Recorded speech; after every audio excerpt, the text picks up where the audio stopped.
అందరికీ ఆహ్వానం.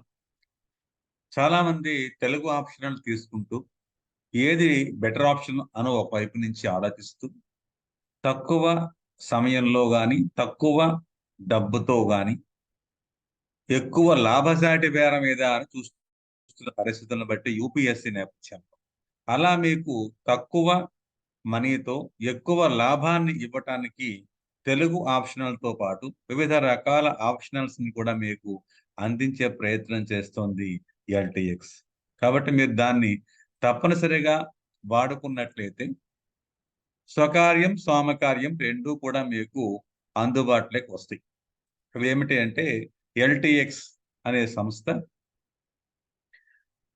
తెలుగు ఆప్షనల్‌తో పాటు వివిధ రకాల ఆప్షనల్స్ ఆంథ్రోపాలజీ గాని, పబ్లిక్ అడ్మినిస్ట్రేషన్ గాని ఇలా వివిధ రకాల ఆప్షనల్స్‌ని మీకు తక్కువ ధరతో, పైగా మీకు లిమిటెడ్ ఆఫర్ కాకుండా అన్‌లిమిటెడ్ ఆఫర్‌తో లోయెస్ట్ ఎవర్ ఫ్రీ. ఇంతకంటే ఇంకెవరు తక్కువ ఇవ్వలేరు అనే రకంగా ఇస్తుంది ఎల్‌టిఎక్స్ అనే సంస్థ. కాబట్టి విద్యార్థులు ఎవరైతే సివిల్స్ యాస్పిరెంట్స్ ఉన్నారో వాళ్ళు ఖచ్చితంగా మీకు ఆంథ్రోపాలజీ, సోషియాలజీ గాని, పబ్లిక్ అడ్మినిస్ట్రేషన్ గాని, తెలుగు లిటరేచర్ ఏదైనా గాని మీకు ఇష్టం అనుకున్నట్లయితే ఖచ్చితంగా ఈ పేర్కొన్న నంబర్‌లో కిందనిచ్చినటువంటి నంబర్‌కి మీరు కాంటాక్ట్ అవ్వండి. మీకు ఫీజు వివరాలు ఖచ్చితంగా తెలియచేస్తారు. ఈ 15 వరకు ఒక ఆఫర్ ఉంది. ఆ తర్వాత వీలుని బట్టి మీకు అవకాశాన్ని ఇచ్చే అవకాశం. అందువల్ల మీరు ఆలస్యం చేయకండి. ఆలస్యం చేస్తే ఆశాభంగం. మంచి తరుణం మించిన రాదు అంటారు. కాబట్టి మీరు ఆలస్యం చేస్తున్న కొలది ఇబ్బంది పడతారు.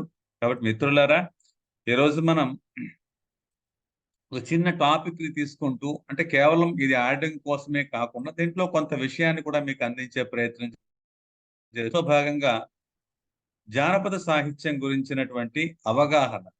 ఎందుకంటే ఇది పేపర్ 1 పార్ట్ బిలో చివరి అంశంగా మనం దీన్ని చెప్తున్నాం. సిలబస్‌లో ఉంది. ఇది 5-10-20 మార్కుల వరకు అడగడానికి స్కోప్ ఉన్న అంశం. 10 మార్కులకి ఇచ్చినా ఆశ్చర్యపోవక్కర్లేదు. ఎందుకంటే ఇందులోని 20 మార్కులు సరిపడా ప్రశ్నని అడగొచ్చు. 10 మార్కులకు సంబంధించిన ప్రశ్నని అడగొచ్చు. చూడండి మీకు ఎన్ని రిఫరెన్స్ బుక్స్ ఇస్తున్నామో, మీకు రిఫరెన్స్‌లు ఎక్కువ ఇస్తాము. మీరు రిఫరెన్స్ చదువుకున్నా, చదువుకోకపోయినా దాంట్లో ఉన్న సమాచారాన్ని మీకు అందించే ప్రయత్నం చేస్తాం. సమగ్రవంతంగా, సమర్థవంతంగా రెండిటిని మీకు అందించే ప్రయత్నం చేస్తోంది ఎల్‌టిఎక్స్. అందులో తెలుగు ఆప్షన్ నేను చెప్పబోతున్నాను. ఇందులో చూడండి జానపద సాహిత్యం విశ్లేషణ పేపర్ 1 పార్ట్ బి. 1, 2, 3, 4 ఇట్లా వస్తూ ఉంటాయి. జానపద సాహిత్యం, జానపద సాహిత్యం. ఇక్కడ పదము అన్నప్పుడు మార్గము అని అర్థం. ఇక్కడ పద అనే మాట రాశారు. పదము అంటే మార్గము. పద అంటే పదము అని అర్థం కూడా ఉంది. ఇలా ఏ రకమైన అర్థం తీసుకున్నా ఆ రకమైన అర్థంతో మీరు తీసుకోవచ్చు. జానపద సాహిత్యం, జానపద సాహిత్యం. అంటే జానపద సాహిత్యంలో 5 రకాల అంశాలున్నాయి. ఇక్కడ పలకడంలో ఒత్తుతా పలికామనుకోండి, పథము అంటే మార్గం. జనపదుల యొక్క మార్గం. జానపదము అన్నాం, పదము అంటే ఓడనర్థం. ఇలా మనం ఆ పలకడంలో కూడా ఇక్కడ జానపద విజ్ఞానం చూడండి. సమాజము, సంస్కృతి, జానపద విజ్ఞానం.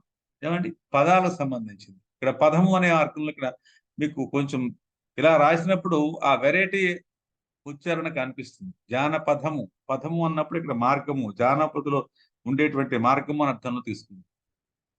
అలాంటి జానపద సాహిత్యమే, పదాలకు సంబంధించిన సాహిత్యం. ఇలా ఇన్ని రకాల రిఫరెన్సెస్ దీనికి సంబంధించి ఉన్నాయి. వీళ్ళ ఈ అంశాలలో ఉన్న సమర్థవంతమైన అంశాలు పారమార్థిక గేయాలు కావచ్చు, లేదా ద్రవిడ యూనివర్సిటీ వాళ్ళ పుస్తకం కావచ్చు, బిరుదరాజు రామరాజు గారిది కావచ్చు, పొడుపు కథలా కావచ్చు, సాహిత్య సౌరభం సుందరం గారిది కానీ, జిఎస్ మోహన్ గారిది కానీ, ఇలా ఏ రకమైన పుస్తకమైన దాంట్లో ఉన్న సమాచారాన్ని మీకు అందించే ప్రయత్నం చేస్తుంది ఎల్‌టిఎక్స్ సంస్థ. ఇందులో జానపద సాహిత్యాన్ని ముందు ఏం చెయ్యాలి అంటే వర్గీకరణ చెయ్యాలి.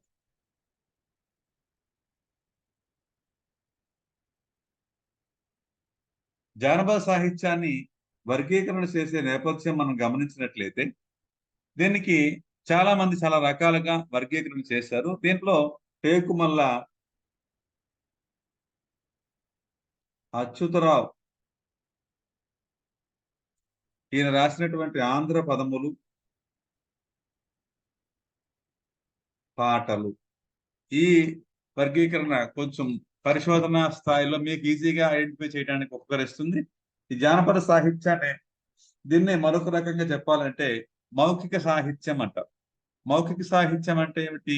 ముఖతః చెప్పేటువంటి సాహిత్యం. ముఖే అంటే ఒక ముఖం నుంచి ఇంకొక ముఖం వరకు, ఈ మాట నుంచి ఇంకో మాట వరకు అది ప్రసారం చేస్తుంది.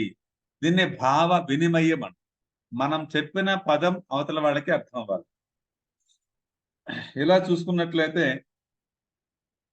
జానపద సాహిత్యాన్ని గద్య కథనాలు, జానపద కవిత్వం, సామెతలు, పొడుపు కథలు ఇలాంటి రూపాల్లో, అంటే జానపద కవిత్వం, గద్యగాథలు ఇలా అనేక రకాలుగా విభాగం చేయొచ్చండి.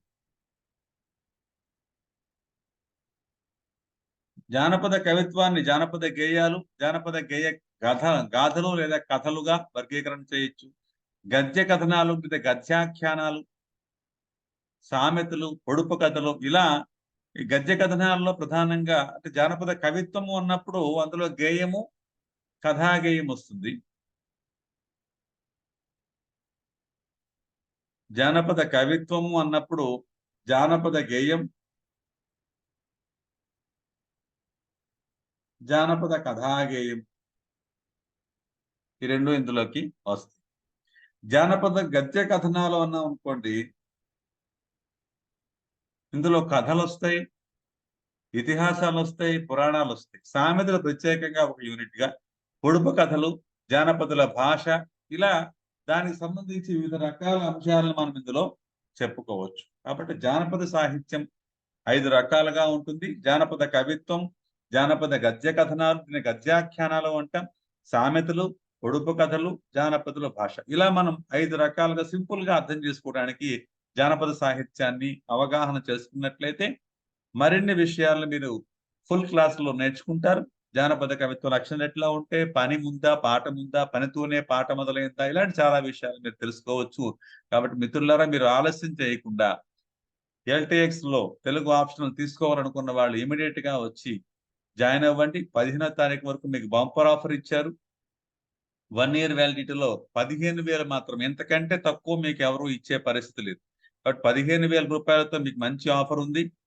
లేదు మీకు లైఫ్ టైం కావాలంటే 22,500తో లైఫ్ టైం ఉంది. అలా ఇన్ని రకాల ఆప్షన్స్ ఇస్తూనే మీకు తక్కువ ధరతో ఎక్కువ లబ్ధి పొందడానికి అవకాశం ఇస్తుంది ఎల్టీఎక్స్ సంస్థ. కాబట్టి తొందరగా చేరి మీకు తెలుగు ఆప్షన్ పట్ల ఉన్న ఇష్టాన్ని పెంచుకుంటూ ఆలస్యం చేయకుండా ముందుకెళ్దాం. శుభం భయ్యా.